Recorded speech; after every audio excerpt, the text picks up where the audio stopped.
bonjour et bienvenue au Café du Coin. Si vous vous posez la question en tant qu'investisseur, est-ce qu'il faut rentrer sur le marché des cryptos aujourd'hui avec un Bitcoin à 100 000 euros? Est-ce que le marché est terminé? Est-ce qu'on se dirige tout de suite vers un bear market? Est-ce qu'il faut attendre une correction avant de rentrer? Ce sera une des questions sur lesquelles on va discuter aujourd'hui dans la vidéo et vous apporter des éléments de réponse. On va enchaîner sur XRP qui a fait pratiquement un x5, x6. Est-ce qu'il faut rentrer sur cette crypto-monnaie avec tous les TikTok qui passent sur cette crypto en particulier?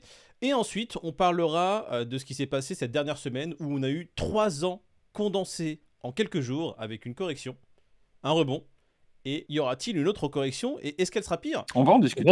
Et on va en discuter avec les membres du Café du Coin qui sont aujourd'hui réunis. Salut Peter, salut David, comment allez-vous? Ça va et toi? Bien la team ou quoi? Écoute, tout va bien. On a un marché qui est dans le rouge. Regarde, le BTC à 99 000. Je sais pas ce qui se passe. On a un coup de... On aurait dû faire la vidéo il y a 4 jours quand c'était vraiment le trou. Les gars, est-ce qu'il faut attendre? Est-ce que 99 000, 100 000 $ le Bitcoin, c'est terminé? Est-ce qu'il faut prendre ses profits, partir? Ou il y a encore quelque chose à faire sur le marché? Déjà, des profits, tu peux en prendre. Ouais. Tu peux en prendre des profits, bien sûr. Mais j'allais dire, déjà, on pourrait dire ce qu'on fait nous. Est-ce que vous continuez votre PCA sur Bitcoin à 100K? Est-ce que vous avez vendu et pris des profits? Vous avez fait quoi? Alors moi, oui, parce qu'il est automatisé. Mais honnêtement, psychologiquement, si je devais le faire moi-même, je sais pas si j'irais, tu vois. Parce que toi, tu pars du principe que sur ce cycle de bull run là qu'on est en train de vivre, en tout cas, tu penses que BTC n'irait pas plus haut que, enfin, pas beaucoup plus haut que les 100K, et du coup, tu commences à en couper je dirais 110, 115, je pense, max. sur ce bull run. Mais quand Moïd a fait le sommaire, je repensais à nos live Twitch, quand on disait, les gars, le Bitcoin est à 15 000.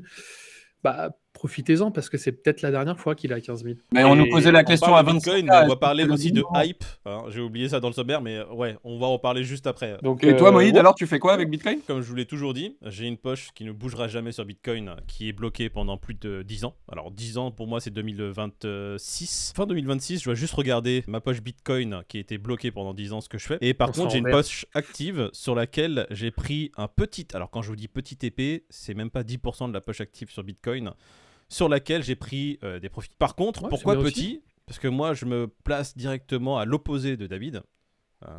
On parle maintenant du marché, enfin, c'est notre avis. Hein. Si on prend maintenant...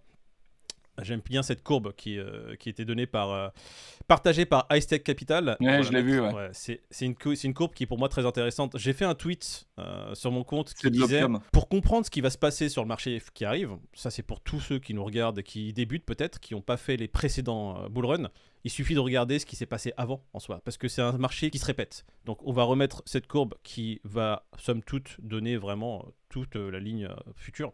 Mais tu le vois, hein, tu le vois à quel point historiquement c'est juste que mais alors qu'est-ce que vous répondrez aux gens qui disent qu'on n'est pas dans le même cycle, que c'est pas les mêmes du tout, la même macro, et qu'aujourd'hui le mouvement que peut prendre les cryptos Bitcoin serait différent par rapport au cycle qu'on a connu avant? Mais moi, cette courbe-là que montre Moïd, moi je la trouve cohérente. 2017. On a tout ce qui s'est passé. On a cette première partie de cycle dans laquelle nous on est. Ensuite, on a 2019 qui apparaît juste là vers le milieu de l'écran. Et on a le cycle actuel, bottom 2024, où on est en train de se trouver. Donc tous les gens, pour répondre directement à ta question, qui disent est-ce qu'on est dans une alt season, etc., je vais donner mon avis personnel. C'est vraiment que mon avis. Et après, je suis personne. On n'est pas dans une alt season du tout. On est juste dans un marché haussier qui débute. Et on a encore tout à faire. Pour ceux qui nous diraient, mais oh là là, Moïd, on vient d'avoir une correction, on a eu à peine 15% de liquidation, enfin 15% de Et c'était une mèche, hein. C'était pas, tu vois. Ouais, bon, on sait tous que c'est une chasse au levier et qu'il y en avait trop. Ouais, et forcément, il fallait que tu vois le Bitcoin à 90 000, tu vois la mèche. C'est tous les noms qui se sont fait éclater. L'idée, c'est quoi? C'est qu'il y a beaucoup de gens qui se sont mis à trade et vu que le marché s'emballait à la hausse, ils se sont dit, bon, il y a moyen que ça aille je sais pas où. Il y a deux cas de figure. Il y a deux cas de figure. Même dans notre entourage, on les voit. Il y a ceux qui ont tout sorti à 100 000.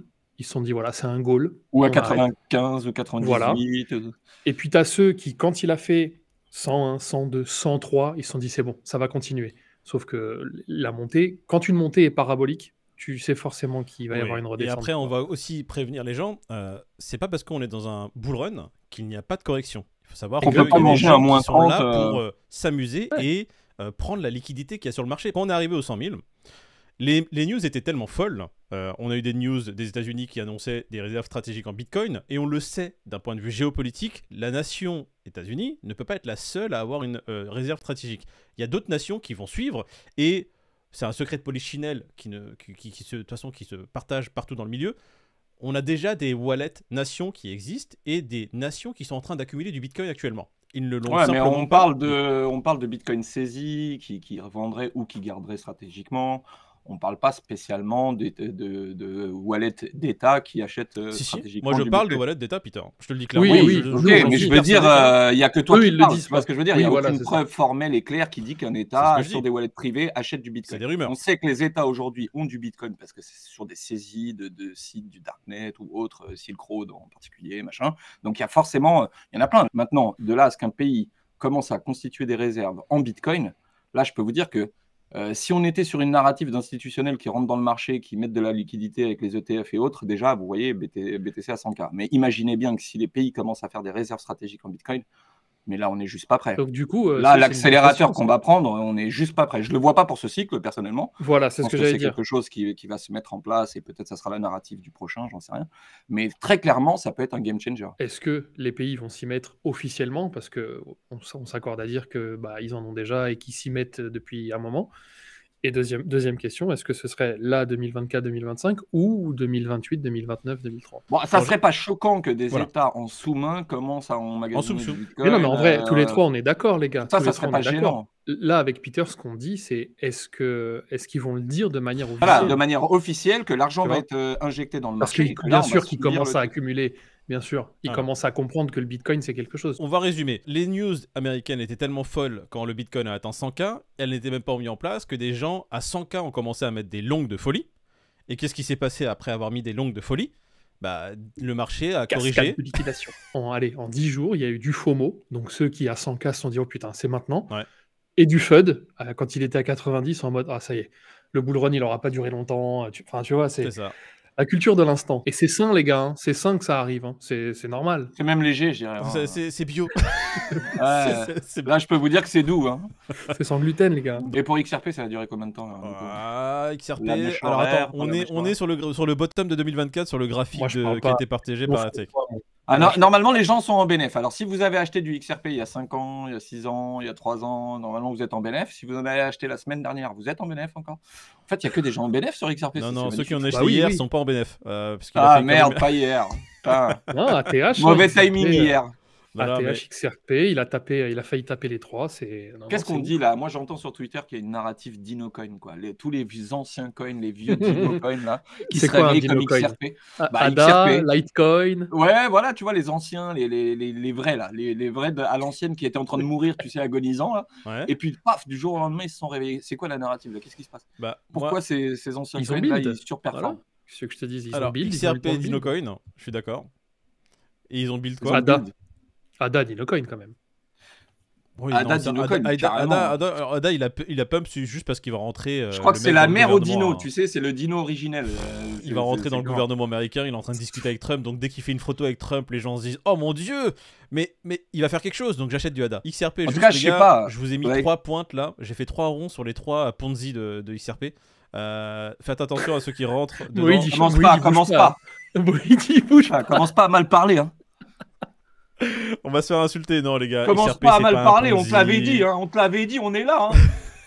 Le mec sort son t-shirt XRP. Non mais est-ce qu'on peut entendre que le fait que ces anciens coins se réveillent aujourd'hui, moi j'ai entendu quelqu'un sur Twitter, je me souviens plus du nom, qui disait que autant la narrative de ces coins-là était pas bonne sur les 2-3 dernières années, puisque on avait tous les signaux qui n'allaient pas dans le sens, tu vois, il n'y avait pas d'institutionnel, les États, ils étaient contre. Et aujourd'hui que tu as tout qui est dans les vents favorables, un État, un gouvernement, enfin, tu vois, une régulation, la SEC, Gensler, enfin, tout qui va dans le bon sens, est-ce que c'est pas justement ce qu'il fallait à ces anciens coins-là pour trouver une vraie utilité, une vraie demande en face et que tout s'envole?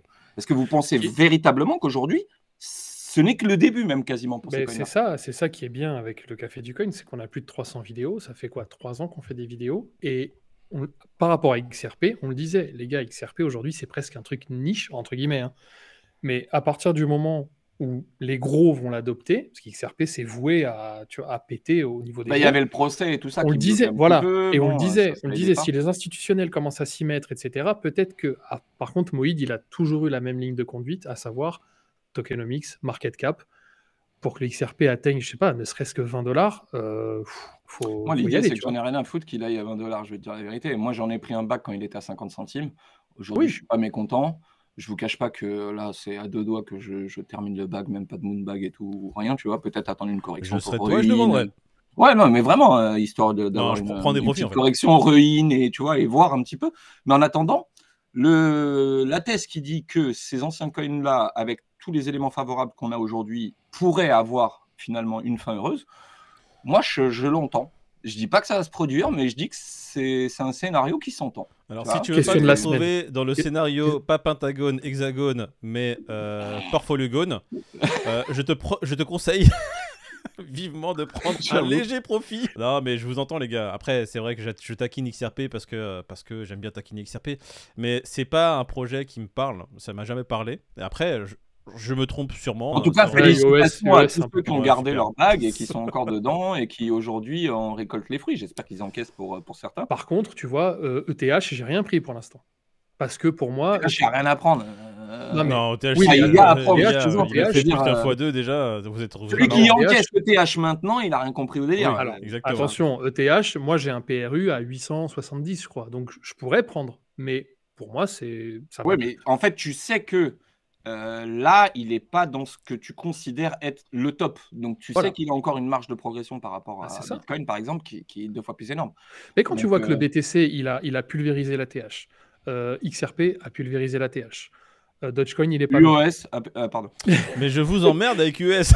Ah, mais c'est moi, là, je sais C'est quoi, pas. c'est quoi la TH C'est quoi la TH Je pensais avoir des amis dans cette chaîne, mais d'Ethereum. en fait, non, j'ai que des faux La frères. TH d'Ethereum, c'est quoi, les gars? 4002, 4007 4007, on y je est. crois. Voilà, on n'y est même pas. Donc, Non.